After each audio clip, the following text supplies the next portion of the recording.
We are now being joined by Ricky Bandejas. We'll begin with a few questions from the media. Connor, your line is now live. Hey, Ricky, how you doing?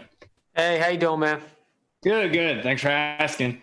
Just if you look at your time in Bellator so far, I mean, your only losses come to guys that are either rumored to fight for the title, hold the title, or lost that title. So what do you feel like, where do you feel like you kind of stand in this division currently?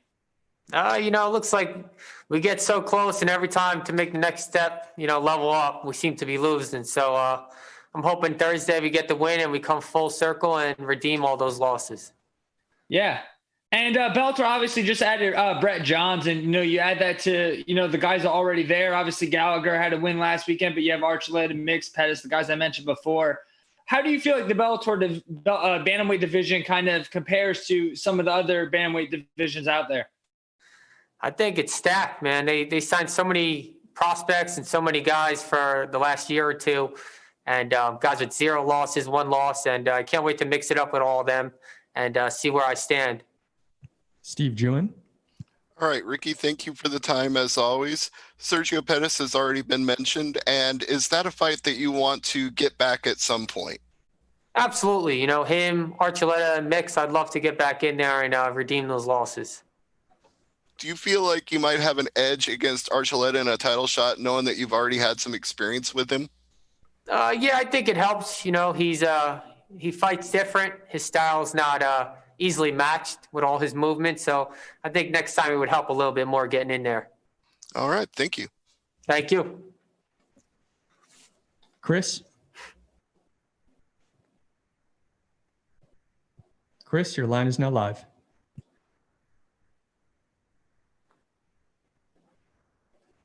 All right, we'll move on to Donna here. Hi, Ricky. How's it? Hey, how you doing? Oh, well, we just lost Chris. We'll get back to him in a minute. But hey, Ricky, Donna Corby here. I just wanted to ask, Leandro Higo is an interesting one. I mean, you fought people who most pundits would say are quote unquote better. I mean, but he's certainly one of the trickier opponents you've faced. What exactly are you expecting going into the cage with him on Thursday? He seems to be more of a veteran. He has a lot of fights. He's been in there with the best. Just a tough fight, don't give him any opportunities to take and just go out there and fight hard. Obviously, there are things that get in the way of making certain matchups. Do you think that eventually this matchup with Brian Moore that's been talked about is going to happen for you regardless of the result this week? Yeah, absolutely, man. I know he's up to, I think he won his last fight. I know he's up to fighting. I'm down to fight, granted circumstances and just the way Bellator, worked out. I'm sure me and him will mix it up. What did you think of James Gallagher's performance the other week? He did good, man. He went out there in a fight that people questioned him on, and he actually finished the guy. So good for him. Thank you. Thank you. All right, we'll go back to Chris here. Chris. Hi, Ricky. Thanks for the time today. Thank you. How you doing?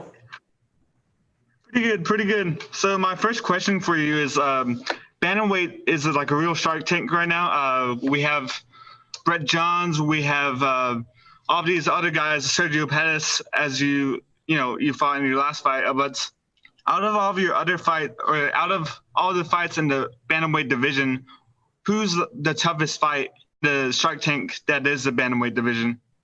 You mean that I fought or that is in the division? Oh, that is in the division. There's a lot of guys, like you said, Brett Johns. There's a Rafian Stouts, there's the guy Josh Hill, guys with great records. They haven't really lost much, so you got to put them at the top.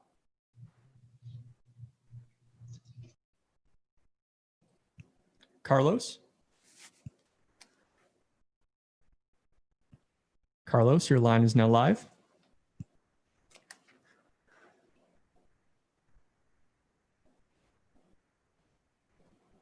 All right, we'll move on to Jay Anderson. Jay, your line is live.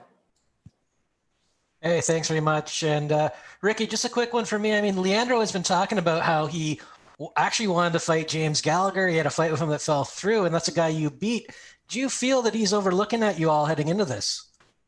I don't know. I don't put much thought in it.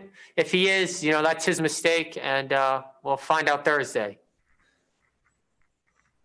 Fair enough. Best of luck. Thank you. Giancarlo, your line is now live. Hi, Ricky. You fought under these circumstances with no fans back in July in your last fight. What was that experience like? Did you notice anything different in the way you performed, or was it like mental preparation? I didn't think it was, going to be an issue or change anything, but you definitely just have to dig deep, hit the switch yourself more. You don't have the crowd to pump you up, or it kind of feels like a sparring session. So this fight, I'm really planning on, understanding that. And does that give you like some sort of advantage? Like you're coming into this, you already have a feel for things of how it was. Do you think that will serve you better in this fight?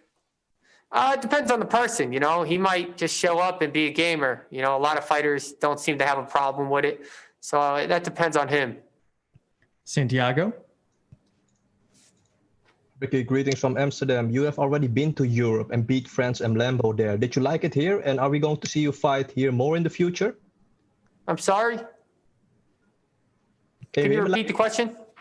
Yes, so you have already been to Europe and beat France and Lambo here. Did you like it in Europe? And are we going to see you fight more often in the future here? Yeah, I would love to. Granted, I think they had a couple shows, but the whole Corona thing happened. So I hope to in the future to get out there and mix it up. Good luck on fight night, sir. Thank you. Lenny, your line is now live. How's it going, Ricky? How are you? I'm doing good. How about you? Yeah, I'm good. So someone just mentioned Corona, and it came to my mind. How has it been like training with Corona? Is that kind of restricted in any way?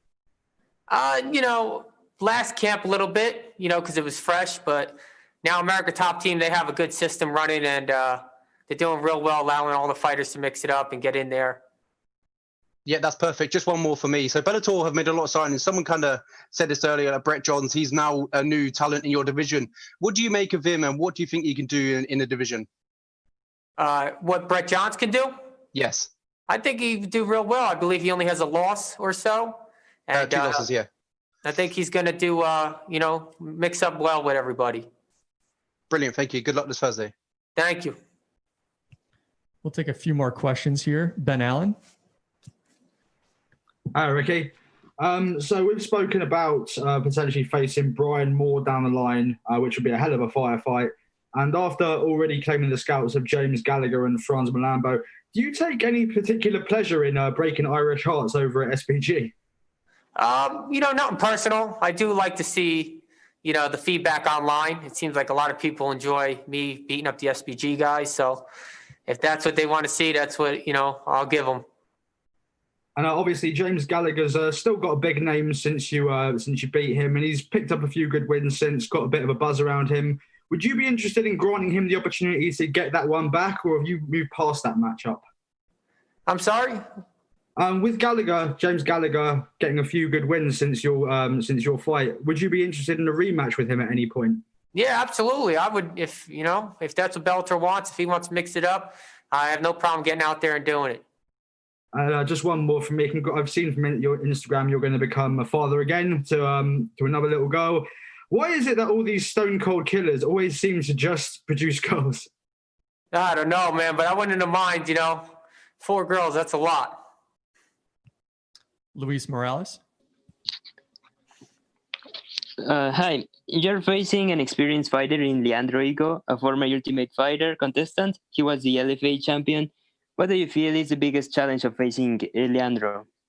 He looks like he's calm when he fights, and he can finish the fight anywhere on the feet or on the ground. So you just can't give him, make a mistake for him to capitalize on.